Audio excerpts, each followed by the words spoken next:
প্রত্যেকবারের মতো আমি আমার গোপোষণার জন্য নিজের হাতে দোলনা বানিয়েছি। আর দেখো সেটা কত সুন্দর লাগছে। তোমরাও এরকম দোলনা বানিয়ে নিতে পারবে একদম বাড়িতে থাকা কিছু সামগ্রী দিয়ে। দেখো আমি একটা বড় ঝুড়ির যে ঢাকনাটা হয় সেটা নিয়েছি, প্লাস একটা ছোট ঝুড়ি নিয়েছি, 3টা স্টিক নিয়েছি যেটা আমি রিবন দিয়ে আগের থেকেই পেঁচিয়ে রেখেছিলাম, একটা ওড়না নিয়েছি, আর ডাবল ট্যাপ নিয়েছি, আর উপরে একটা সাপোর্টের জন্য আমি একটা রিং নিয়ে নিয়েছি।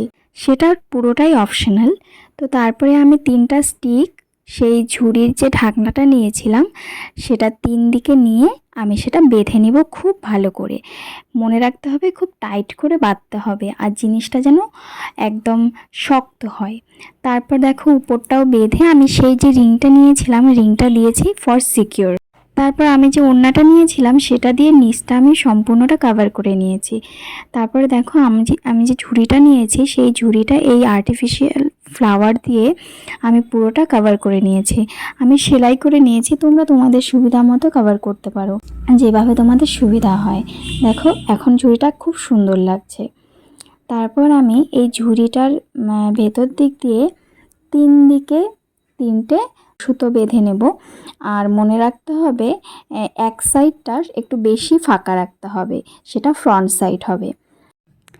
তারপর আমি সেটা উপরে ভালো করে বেঁধে নেব। আমি আমার এখানে মোবাইলটা রেখেছিলাম যাতে আমি ভারীটা বুঝতে পারি যে আমার গোপোষণা ঠিক কতটা সেফ থাকবে। তারপর একটা আসন নিয়ে আমি এই ঝুড়িটা কভার করে দিয়েছি, আর উপরে একটা পদ্ম আসন পেতে দিলাম। তারপর যে ওড়নাটা আরেকটা ওড়না নিয়েছিলাম সেই ওড়নার এক সাইডটা কুচি করে দিয়েছি, আর কুচিটা মাথার মধ্যে এভাবে আমি আটকে দিলাম। সেই কুচি বরাবর এক সাইড ধরে আমি পেছনটা পুরোটা কভার করে দিলাম, আর বাকি অংশটা এভাবে পেঁচিয়ে নিচের যে ফাঁকা জায়গাটা ছিল সেটা আমি কভার করে দিয়েছি। তারপর আমার কাছে কিছু আর্টিফিশিয়াল ফ্লাওয়ার ছিল সেটা আমি আঠা দিয়ে এখানে লাগিয়ে দিচ্ছি, আর কাগজ কেটে আমি কিছু ময়ূরের পাখাও বানিয়েছিলাম সেগুলোও লাগিয়ে নিলাম।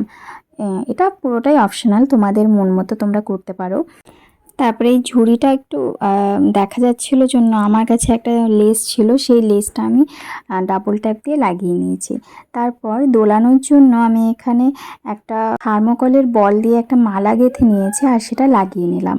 তারপর দেখো আমি ঝুলিয়েও দিলাম। আমার একটা গোপোষণা ছিল ছোট্ট, সেটাকে আমি বসিয়ে দিলাম, দেখলাম যে কেমন লাগে। আমি আমার গোপোষণাকে আসন থেকে নামাইনি। তোমরাও জানিও কেমন লাগছে আমার গোপোষণার দোলনাটা। এটা আমি জন্মাষ্টমীতে গোপোষণাকে দোলাবো এটাতে। Thank you for watching.